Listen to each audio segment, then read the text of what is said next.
साथियों, सादर सेवा जोहार। मैं एलेक्स हमराबी गुणवाना संस्कृति 750 में आप सभी का हार्दिक स्वागत करता हूं। और साथियों, चूँकि अभी होली कुछ ही दिनों बाद होने वाली है, तो मैं होली के बारे में जो सच्ची इतिहास है उसको आपके समक्ष रखना चाहूँगा। ये मैं नहीं, कई यूट्यूबर जो कि कहते हैं, और विशेषकर जैसे कि बिरहा महासंघ के राष्ट्रीय अध्यक्ष राजकुमार यादव को आप सब जानते ही हैं, वो भी होली त्यौहार को हमारे पिछड़ा समाज या दलित समाज को, ST SC OBC को मनाने से मना करते हैं और कहते हैं कि हमें पिछड़े समाज को होली नहीं मनाना चाहिए। आइए उनके शब्दों में सुनते हैं क्या कहते हैं राजकुमार यादव, जो कि बिरहा महासंघ के राष्ट्रीय अध्यक्ष हैं।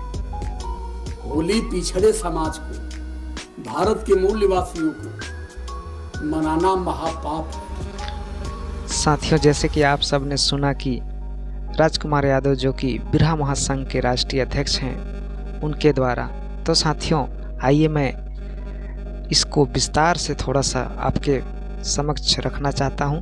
अब सबसे पहले हमको होली के इतिहास के बारे में जानना होगा। आइए मैं आपको ले चलता हूं होली की इतिहास की ओर। साथियों, होली का इतिहास उत्तर प्रदेश के हरदोई जिला से शुरू होता है। वहाँ एक हिरण्यकश्यप नाम का राजा रहते थे। वह बहुत ही कुशल, बलशाली, वीर महाप्रतापी राजा थे। वे मूल निवासी समाज अर्थात असुर जाति के राजा थे, जिनका पुत्र प्रहलाद था।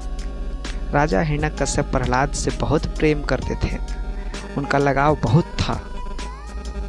उनके राज्य में सभी लोग खुशी खुशी जीवन यापन कर रहे थे, लेकिन यह बात वहाँ के ब्राह्मणों को पसंद नहीं आई थी। वे दिन प्रतिदिन उसके खिलाफ साजिश करते थे। फिर उन ब्राह्मणों को एक विचार आया कि कोई उपाय किया जाए, उसके बेटे को कुछ किया जाए। उन्होंने राजा हिरण्यकश्यप के बेटे प्रहलाद को उनके लड़कों द्वारा प्रहलाद को नशे की लत एवं अन्य असामाजिक तत्वों से उनकी लगातार लत लगवाकर उसे आदतन नशेड़ी बना दिया। और प्रहलाद इतना नशा करने लगा कि वो सही गलत की पहचान से दूर भागते चला गया और उसकी बुद्धि भ्रष्ट होते चला गया। तत्पश्चात ब्राह्मणों की बात को मानता था, उसके पिताजी की बात को नहीं मानता था और बहुत से छेड़छाड़ का कार्य करता था और लगातार नशे में लिप्त होकर बहुत से असामाजिक तत्वों को अंजाम देता था। राजा इसकी कृत्य से बहुत परेशान हो गए थे। प्रहलाद को समझाने की कोशिश करते थे, किंतु वह अपने उनके बातों को बिल्कुल अनदेखा कर देता था। राजा हिरण्यकश्यप प्रहलाद को बार बार समझाते थे, लेकिन उनकी बातों में तनिक भी ध्यान नहीं देता था। राजा बार बार उनको समझाने लगे, लेकिन वह समझने में असमर्थ रहा।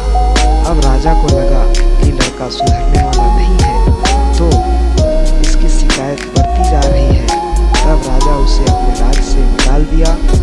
उसके लिए एक आदेश जारी कर दिया कि लड़के से हमारा कोई संबंध नहीं है, और वह अपने घर से दूर नगर में ब्राह्मणों के साथ रहता था। और एक दिन नशा में लिप्त रहता था और प्रतिदिन वह नशे में लिप्त होता चला जाता था और घर कभी वापस नहीं आता था, क्योंकि ब्राह्मण अपने साजिश में कामयाब हो रहे थे। कुछ समय बाद राजा की बहन होलिका की शादी होने वाली थी। वह वही होलिका है जिसके नाम पर आज होली मनाई जाती है। आइए अब इनकी जो विचार हैं, इसकी जो कहानी का मेन भाग है, उसको आपको मैं बताता हूँ। साथियों, आज हम होली बड़े धूमधाम से मनाते हैं, लेकिन इसके पीछे का राज जो है उसको जानना बहुत ज़रूरी है। होलिका की शादी की तैयारी बहुत ही धूमधाम से चल रही थी। तब होलिका के मन में शादी के एक दिन पूर्व ख्याल आता है कि उसका कोई भतीजा भी है और वह बाहर रहता है। वह सोचती है कि शादी में बहुत दूर दूर से लोग मेहमान घर में आएंगे और बड़ी खुशी से खाना पीना खाकर शादी में शामिल होंगे, लेकिन वह सोचती है कि उसका जो भतीजा है वो बाहर है, उसको खाना कौन खिलाएगा। वह सोचती है कि मैं ही जा कर के खिला आऊँगी। तब यह बात हिरण्यकश्यप की पत्नी को, मतलब अपनी भाभी को, होलिका अपनी भाभी को कहती है कि मेरे को भतीजा से मिलना है। तब वह समझाती है, कहती है राजा साहब को पता चलेगा तो हमें क्या बोलेंगे, हमें भी बाहर निकाल देंगे। तब होलिका के जिद पर प्रहलाद की माँ की ममता जाग उठी और उसके लिए खाना पैक कर देती है। तब होलिका खाना लेकर महल से चुपके बाहर चली जाती है और प्रहलाद को खोजने लगती है। बहुत प्रयास के बाद उसे कुछ दूर ब्राह्मण मिल जाते हैं जो राजा हिरण्यकश्यप के प्रति साजिश कर रहे होते हैं।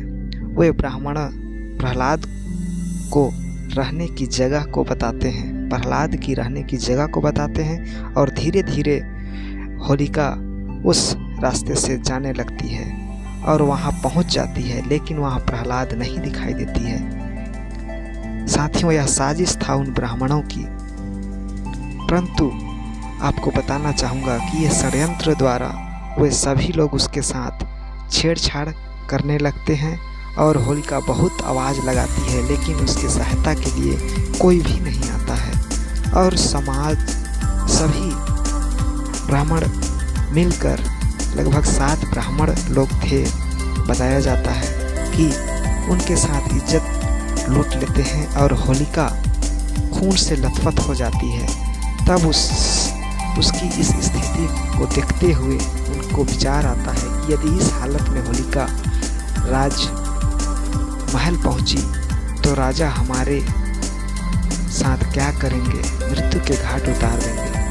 तब वे उसी समय वहीं बांधकर रात भर उसके साथ खिलवाड़ करते हैं, इज्जत उतारते हैं और भोर 4 बजे के आसपास लकड़ी इकट्ठा करके उसे फूंक देते हैं। तो साथियों, ये जो घटना है, आप अगर समझते, आप इसको पहले समझते तो शायद आप होलिका दहन नहीं करते। ये हमारे समाज की बहन या बेटी के हैं, इसके साथ क्या किए करते हैं और आज हम उसी को, जिसको आज हमारा समाज थोप दिया गया हमारे समाज के ऊपर, और उसी को आज मनाते आ रहे हैं। तो साथियों, आइए अब आगे जानते हैं। सुबह होने पर इधर होलिका की भाभी प्रहलाद की माँ को चिंतित हो उठती है कि अभी तक होलिका वापस क्यों नहीं आई। तब वह राजा हिरण्यकश्यप को बताती है कि कल शाम को होलिका प्रहलाद के लिए खाना पहुंचाने गई थी और अभी तक वापस नहीं आई। मुझे कुछ संदेह लग रहा है। राजा हिरण्यकश्यप यह सुनकर घबरा जाते हैं और उसके तलाश के लिए भेज देते हैं, लेकिन सैनिकों को कुछ भी पता नहीं चलता। तब राजा हिरण्यकश्यप अपने गुप्तचरों को लगाते हैं कि पता करो कि होलिका कहाँ है और अभी तक होलिका घर क्यों नहीं आई। उनके बहुत पता करने के बाद कुछ लोग होलिका की घटना को छुप कर देख रहे थे।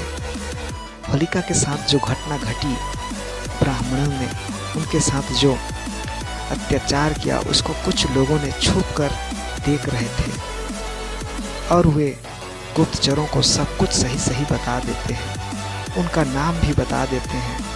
यह घटना राजा को बताते हैं तो राजा उन ब्राह्मणों को लाने का आदेश देते हैं। ब्राह्मणों को जब लाया जाता है और राजा पूछते हैं कि तुम लोगों ने क्या किया होलिका के साथ, उसके उत्तर में वे डर से कहते हैं कि हम लोग धोखे से उसको एक जगह पर ले जाकर उसके साथ बलात्कार करके उसकी हत्या कर दिया। तब राजा बहुत ही दुख होता है और लाश को सुबह जला दिया जाता है। मतलब उनके द्वारा कहा जाता है कि हम उसको बलात्कार कर उसकी हत्या कर दिए और लाश को वहीं पर लकड़ी में जला दिया।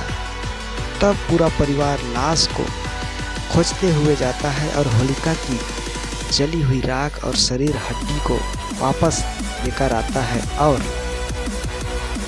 राजा की राजमहल में शोक का लहर सबके हृदय को झकझोर देता है और पूरा महल शोकाकुल हो जाता है। तब राजा उन सभी ब्राह्मणों के माथे पर तलवार की नोक से लकीर खींच देते हैं और कहते हैं कि तुम अब वीर नहीं अबीर हो। उनके माथे पर अबीर लिख देते हैं क्योंकि मेरे साथ छल किया, मेरी बहन के साथ छल किया और उसके साथ अन्याय किए हो। और उन ब्राह्मणों का